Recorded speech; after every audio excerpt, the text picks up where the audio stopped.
This video is sponsored by the app for couples, Paired.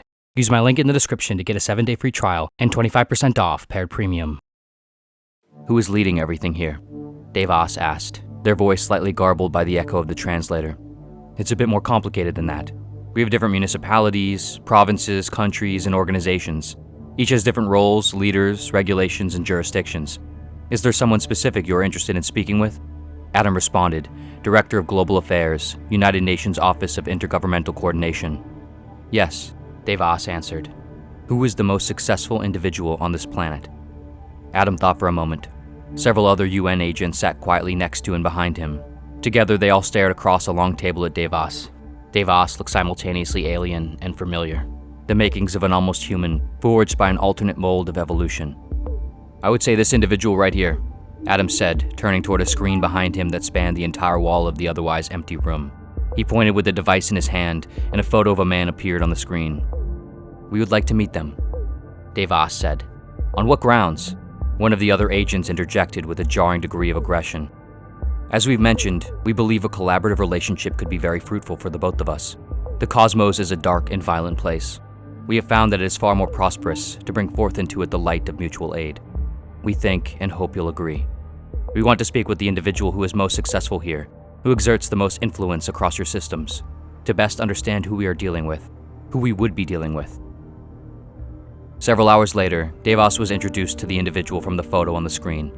This gentleman is arguably the most powerful person on Earth, Adam said as he introduced the world leader to Devas.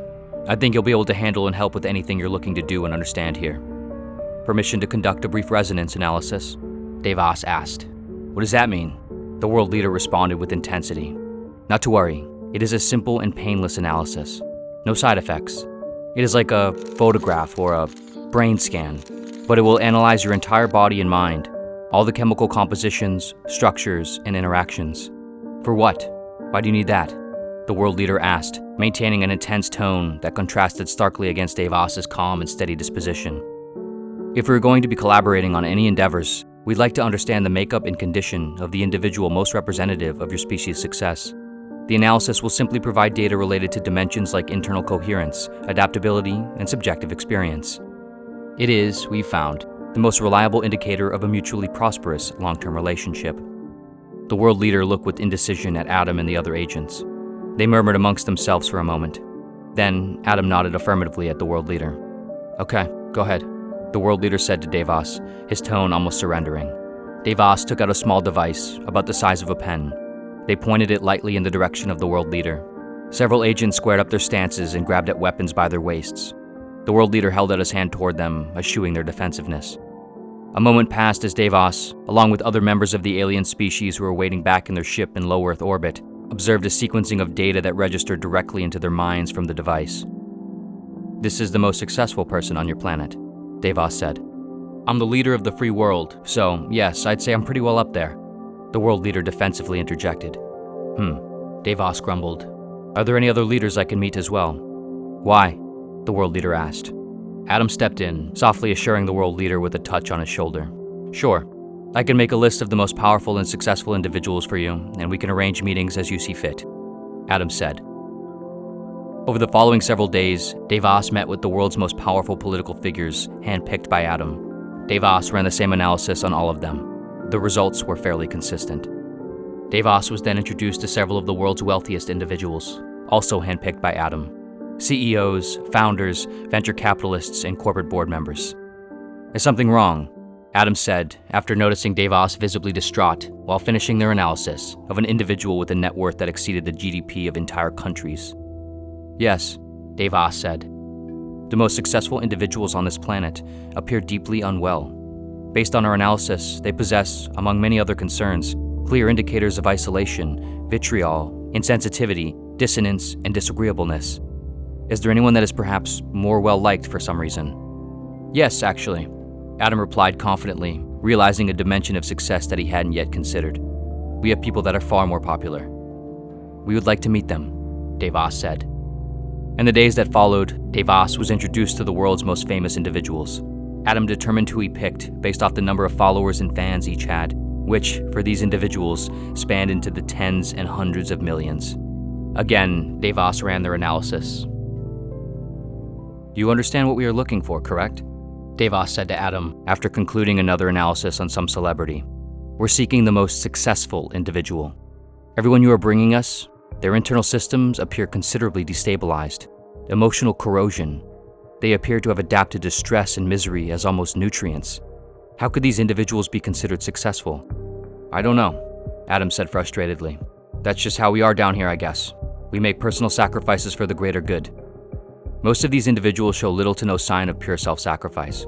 It does not appear to be sacrificial misery for some ulterior greater good, but misery for its own sake, somehow both self-destructive and self-indulgent. Adam, along with the rest of the agents, were silent for a moment. I don't know what to tell you, Adam said. This is truly the best of the best this planet has to offer. That is unfortunate, Devos concluded. Well, hold on, Adam interrupted. There must be something else we can do. We want to cooperate. Devos paused for a moment. We could take a final look ourselves if you'd like, if you'll grant us permission to conduct a broad scan of the planet. We'll potentially be able to discover and assess if there's anything further to explore here. Okay, sure, Adam said.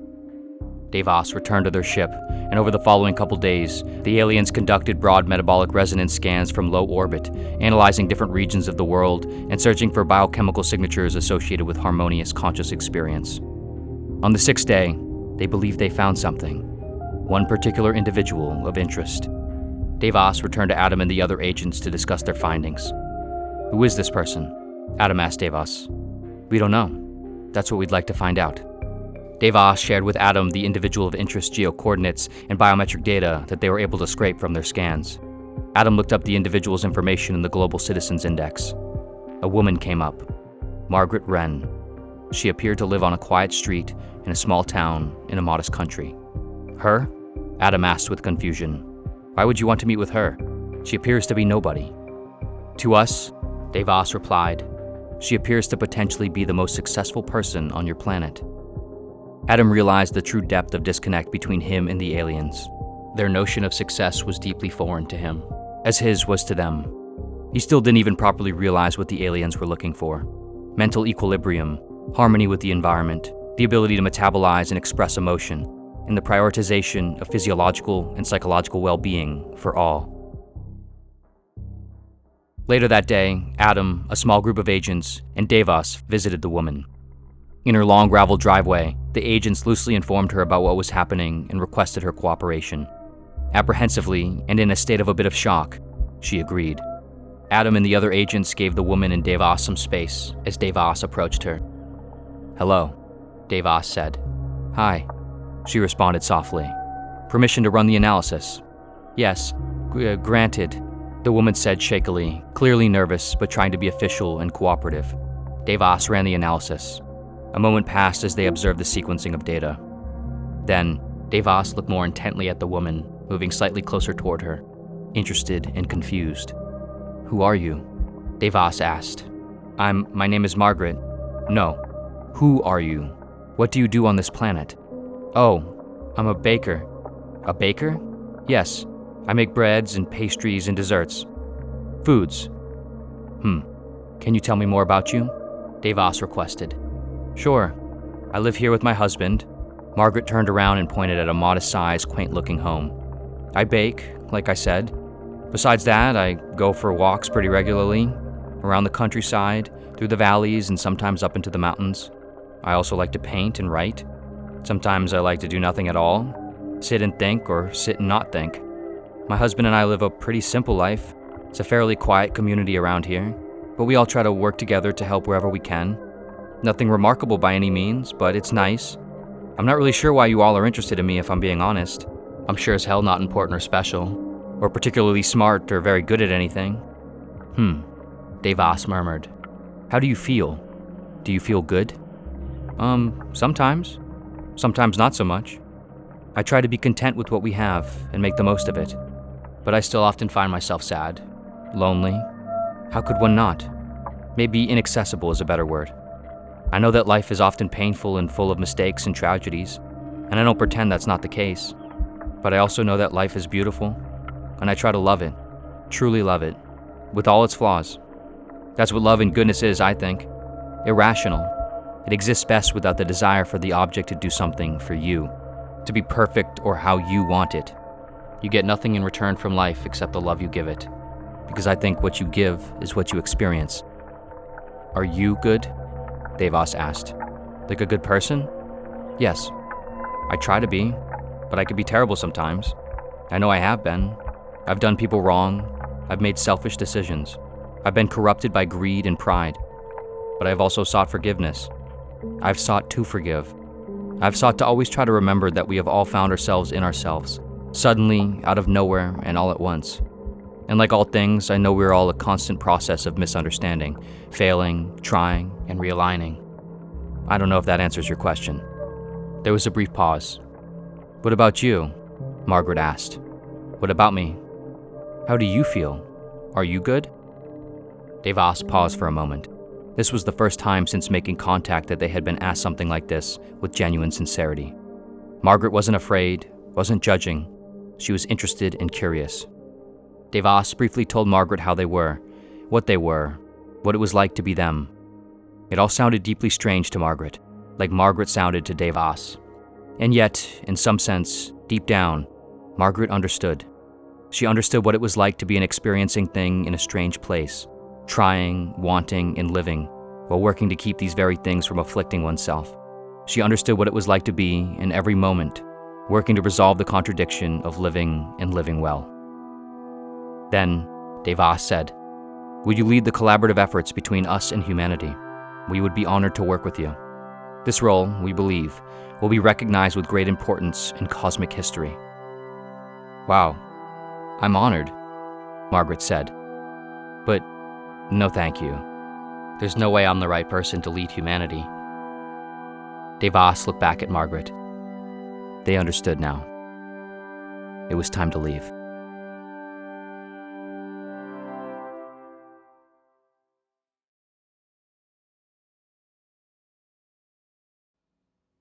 This video was sponsored by the app for couples, Paired. One area of life that significantly affects our well-being is our relationships, who we choose to spend our time with, who we choose to love. Falling in love can be relatively easy. Maintaining a long-term healthy relationship, however, is anything but. And of course, that's the important part. That's why this video's sponsor, the Paired app, is such a great fit. Paired offers daily games, conversation starters, quizzes, expert-backed insights, and more to help you build and sustain better communication with your partner, and thus build and sustain a better relationship. One of the biggest reasons why even good relationships can struggle with communication is simply time and focus. The world constantly takes our time from us, and we are so often willing to give it up, neglecting ourselves and our relationships in the process. Paired, however, makes mutual communication easier to maintain by gamifying and incentivizing small but meaningful habits. Just a few minutes a day on Paired can make a noticeable difference. One of my favorite aspects of Paired is how it offers unique conversation starters that extend beyond what you might consider on your own, making conversations not only run deeper, but wider. Other features like Relationship Time Machine, You or Me, and Relationship Timeline can help serve as reminders of how close you and your partner are, preserving the most important moments and aspects of your relationship for you to always return to. Use my link in the description to get a 7-day free trial and 25% off Paired Premium, so you can also better maintain and deepen your relationship. And of course, as always, thank you so much for watching in general, and see you next video.